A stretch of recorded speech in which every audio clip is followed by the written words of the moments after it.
Hello, and welcome to Day by Day True Crime Stories, the podcast where we explore a different crime or justice milestone from this day in history. I'm your host, Kona Gallagher, and today is June 17th. On this day in 2019, 23-year-old University of Utah student Mackenzie Lueck landed at Salt Lake City International Airport in the early morning hours and climbed into a rideshare. But then she was never seen again. Her disappearance would lead investigators down a dark trail to Ayula Ayayi, a man whose actions horrified a community and made headlines across the nation. What began as a baffling missing persons case ended in premeditated murder. Today, we're going to look back at the murder of Mackenzie Lueck, the investigation that followed, and the legacy she left behind. Let's get started.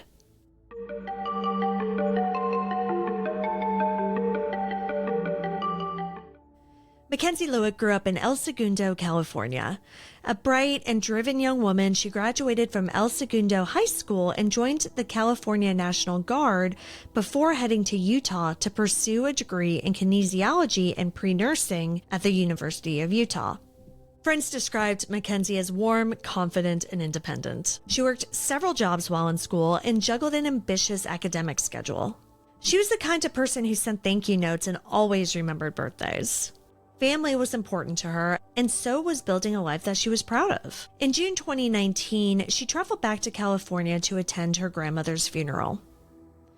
On the night of June 16th, she boarded a flight back to Salt Lake City, texting her mother to let her know that she was safe after landing. But that would be the last message that her family ever received. Mackenzie's flight touched down shortly before 1 a.m. on June 17th. After retrieving her luggage, she got into a Lyft that she'd scheduled in advance. The driver later told police that Mackenzie didn't seem distressed. She just sat in the back and texted on her phone. It was a completely uneventful ride, and at around 2:59 a.m., he dropped her off, but not at home. Instead, he took her to Hatch Park in North Salt Lake, a quiet suburban area that isn't really used as a meetup place at that hour. Security footage later showed Mackenzie approaching a dark SUV parked near the lot. She got in without hesitation. There were no signs of a struggle. But from that moment forward, she simply vanished. Mackenzie didn't show up for a midterm exam. She stopped posting on social media. She missed her scheduled flight to Los Angeles for a wedding. Friends were alarmed. Her parents reported her missing on June 20th, which prompted an immediate and intensive search. Using her phone and Lyft records, detectives pieced together her last known movements. They learned she had been communicating with a man that she had met on a sugar dating website. His name was Ayula Ayayi. Ayayi was 31 and a Nigerian-born former Army IT specialist who styled himself as an entrepreneur and model. On the surface, he seemed polished, but investigators quickly uncovered major red flags in his background. In 2014, he had been accused of rape, though the case never resulted in charges. He had a history of abusive behavior and a tendency to embellish or fabricate his accomplishments. When questioned by police, Ayayi initially denied ever meeting Mackenzie in person, but phone records told a very different story. Cell tower data placed both of their phones at Hatch Park at the exact same time. From there, both phones traveled to Ayayi's home in the Fair Park neighborhood. Mackenzie's phone went silent shortly after arriving. Ayayi's continued pinging around Salt Lake City. Police obtained a warrant to search his property, and what they found stunned even the most experienced investigators. In the backyard, they noticed a recently dug patch of soil and signs of burned debris.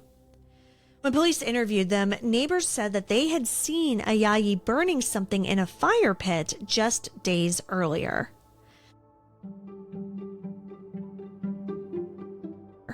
Investigators brought in cadaver dogs and they alerted near the burned area.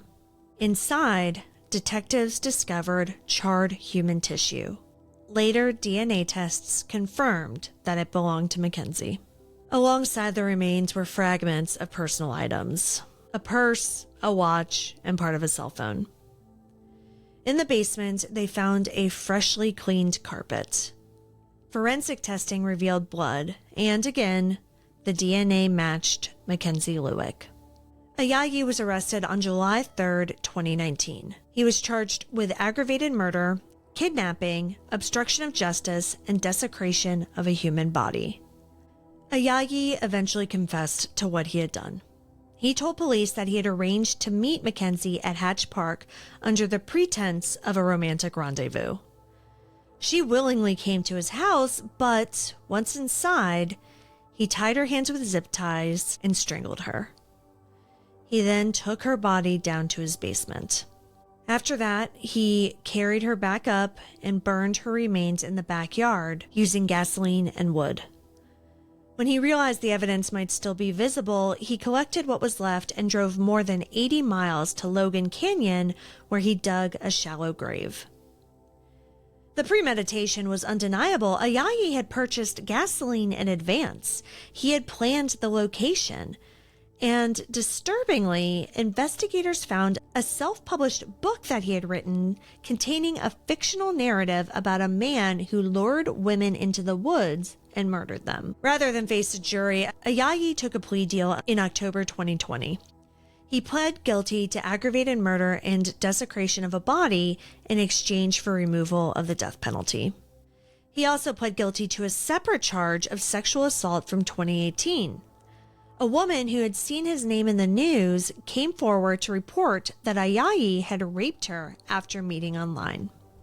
At his sentencing, Mackenzie's parents spoke directly to Ayayi. Her father, Greg Lueck, said, quote, "You brutally murdered my daughter. For what? To fulfill a sick desire?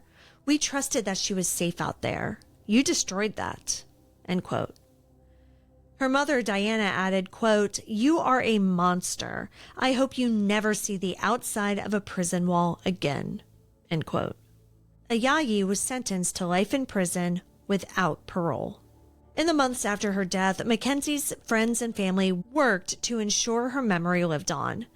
The University of Utah established a memorial scholarship in her name. Her sorority, Alpha Chi Omega, held events in her honor. In El Segundo, her hometown, a park bench was dedicated to her memory. The case also renewed conversations about dating safety, especially for young women using social media and apps to connect. While Mackenzie had done absolutely nothing wrong, her case became a cautionary tale about the dangers that can lurk behind online profiles and private meetups. On June 17, 2019, Mackenzie Lueck returned to Salt Lake City after saying goodbye to a loved one.